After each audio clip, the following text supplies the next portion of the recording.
Hey guys, Analog Man here for another late night deck profile.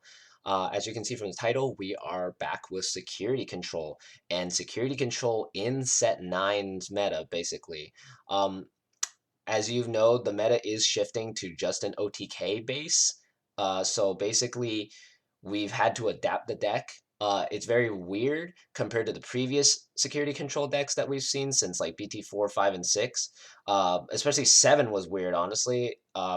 But the deck has been able to basically adapt to almost anything.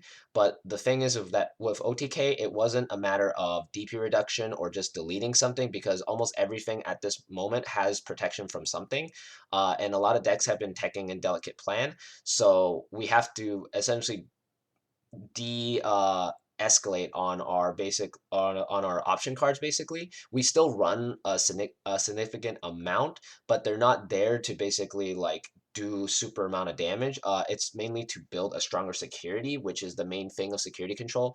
Now it's mainly based around boosting the DP of the Digimon in here, which is why a lot of the builds I've seen have been running the old TK that gives plus 2,000 to their security, which surprisingly in testing, it's actually worked. There is a certain combo in this deck that actually works really well against Alphamon, but there has to be a certain amount of setup to it. And if you manage to set it up, Alpha basically dies from it, which is really insane. And this is the level 7 I'm talking about that has 16,000. You can actually kill it with this combo because Alphamon does not run red to essentially stop option cards. So any DP reduction in here, if it gets stacked on it, it basically dies. So you have to be able to essentially it's very RNG. You have to hope that your security is powerful enough to stop it, and when it's not, you lose. But that's just how security control is. And for anybody that plays the deck like I do or mains it like I do, you know that it's not about winning. It's about basically making the win for them very difficult. And most of the time, it's just basically stalling them out sometimes, honestly, or decking them out. So you have to be very patient with this deck, and you have to be very understanding of its weaknesses. But yeah, let's get into deck profiles so I can show you what I mean. So for the eggs, we're actually running two different eggs. We're running 3 Upamons and 2 Cupimons. So the reason why we've switched back to the old eggs, especially a mix of the two that we've been using in other set formats, basically, is because Viximon from the previous EX set only activates when it's out here, which is a detriment because essentially you're giving up your yellow source if just to get a draw one, which is not really that great. With here, both of these, say, like specifically for Cupimon, you get to draw one even if you have 5 or more security, so you can actually risk pushing this out and swinging and potentially gaining a card from that. While this is more crucial when later on when you have 3 or less. So these two in combination are much more solid than Vixie because usually the only time you're ever pushing out your Salamon is to swing to heal. So this will essentially be more live compared to the Viximon, which requires you to play an option card, which in the previous build that we had, it made sense. But here you do not rely super heavily on it as much. This is more of a mixed security control, kind of like reminiscent of the old like BT6 and BT7 builds. So it's a little bit different. But yeah, these are the eggs we're running. For level 4s, we only run one level 4, and that is Salamon, of course, because Salamon, even to this day, is very powerful, helps you heal late game, and it does help you chip it against security, and it's very easily able to come back from the trash now with all the new yellow-purple options. So really solid card, and you have to run 4 of this because this helps you heal in late game, and of course it helps you draw, so really powerful. For level 5s, we only run about 5, and they're very specific. We only run the 4 Magna Angemons, of course, because this guy still is very useful for healing. And the fact that you can summon this back with Flame Hellscythe because it's a 6,000 DP, very strong. And then the only new level 5 we're putting in is 1 Maycrack Vicious Mode. This card is really busted because it specifically states that on play you can trash a card in your hand. If it's a purple card, you get to delete a level 3. If you trash a low card, you do minus 3,000. So what you can do actually is trash a Chaos Degrade, and you basically get to kill level 3 and DP reduce something, and in combination, you could potentially stop an Alphamon from OTKing you, which is really powerful. So having one copy of this is really crucial in the deck. I would run two, but there's just no room, honestly, to fit in stuff. I could reduce other things, but I feel that this is probably the best ratio. But yeah, we only run the 5 level 5s.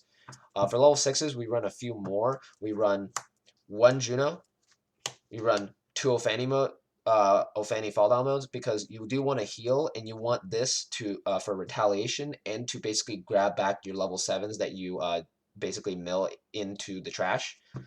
Then we run two Avenge Kidmons because this deck still has an abundance of option cards. So you need something to recycle this and to basically remove stuff on the board sometimes. This can potentially kill their level 5s in time so they can't actually finish swinging for game, basically, which is really nice. But yeah, that's basically all the level 6s we run. We only run 5 at the moment. We don't absolutely need these because the thing is you can potentially brick into these. So you have to be very careful about how many you run. Especially in this format, it's too fast, so you need to be able to get to your pieces as fast as possible. For level 7s, we run the two Def X Mons because Def X helps you de-digivolve and he reduces his own cost, so really powerful.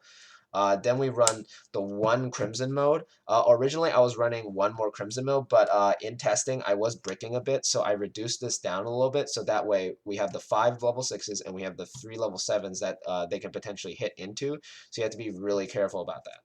But yeah, that's all the Digimon we're running in the deck. The rest are actually options and tamers, so let's get into those. We run 4 tactical retreats because, of course, your opponent is going to be trying to OTK you. So if they hit into this, you're just going to keep healing. Then you run the 4 Holy Waves, same principle as this, to heal, and then on your turn you pass to 3 with this, really powerful. Then 2 Wyvern's Breath, because Wyvern's Breath is still really live. It does -15. You could potentially put an Alphamon, or you can down to 1,000, and if their second check is a Digimon, they basically automatically die. So really good. Then the last of the yellow options, we run 1 Reinforce because Reinforce is still powerful, giving you 3 memory and the fact that it lets you stack the top of your security, so really good. For purple options, we only run the 1 Calling from Darkness. This is just to usually grab back Juno and Maycrack. That way you can kind of set them up next turn. But yeah, then for the multicolor ones, we run 4 Chaos Degrades because this hard destroys Alpha if they don't have Congo, the new black option that stops this card. But yeah, then we have 4 Flame Hellscythe because Flame Hellscythe is still really powerful and can help you summon this for a combo to do -9,000 on basically anything. Yeah, it's just really powerful. That's all the option cards we run. I believe we run about 20 to 21. So we still have a significant amount of our deck that is option cards. So we do need the Avenged Kidmons to recycle this. The rest, we run 4 TKs. This TK I've been using for a long time, and I'm glad that we actually get to use this again because the fact that you can boost your security Digimon by 2,000 just for a play cost of 2 is really busted. And if you have all 4, basically all the Digimon in your security are going to be gaining 8,000. So you could make a Salamon 10,000 or make this a 16,000, and it's just really rough for your opponent. Then you run 3 mats because you can use this to grab back any purple Digimon and purple options, so you can grab back any of these basically except for the yellows, but still really strong. Then we run the 3 Karis because Kari helps you push it to your turn, especially if you have a mat on board. You just you just activate this when they're at 0, and then you just go to 1, and it's your turn, and they can't swing anymore, which is really cool. And that gives you a chance to basically remove their board. Then I'm actually trying this out now. I'm running 2 Sora and Mimis. This card is actually really dumb because a lot of people don't really like think that this does anything. But the thing is that most OTK decks now don't really set up and like throw down a rookie onto the board because they don't want to pass too much memory to you. So they just kind of leave it with the big stack. And the cool thing is that this gives you +2 memory if they do not have a level 4. So then they're basically, in combination with Matt, you're always guaranteed 5 memory to basically remove their board, which is really nice. But yeah, also the fact is that this, whenever you swing with a purple Digimon, which is like a majority of the Digimon in this deck, you can tap this to draw a card, and potentially you can draw into like an Ophanny mode on top of this, and then just evolve and heal. So really solid. We did up the tamer count, as you can notice. We're doing about 4, 7, 10, 12 tamers instead of the we did about let's see, we did the 4 Mimis and we did the the two Karis, and then another two Karis. So that was 8 Tamers. So we've boosted this up by 4 cards. So this is just mainly to fit in the TKs specifically because TKs are really powerful in BT9. So very crucial for control decks, especially now that we do not have yellow hybrid to essentially rep security control, because originally the plan was to play yellow hybrid with security control cards in it, but now that yellow hybrid has been basically nerfed to only have one Jet Selfie, the deck has lost a lot of healing potential. So security control basically has to pick up the slack and try to basically counter the meta.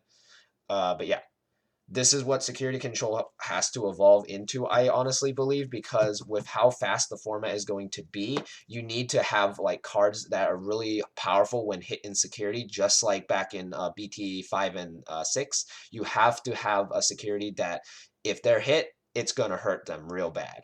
And that's the main goal of this deck at the moment, is to hurt your opponent real bad so that they lose their stack and they have to rebuild. And in the time that they're rebuilding, you can set up, and that's the main goal. Anyway, that's the deck so far. Let me know what you thought of it. Any advice on it, and if you want to use this as a template, I highly recommend it, trying it out, because this is still a very fun deck regardless. Very fun control deck, and it's probably the only control deck we have for the format, sadly. So yeah. Anyway, thanks for watching, and I'll see you guys next time.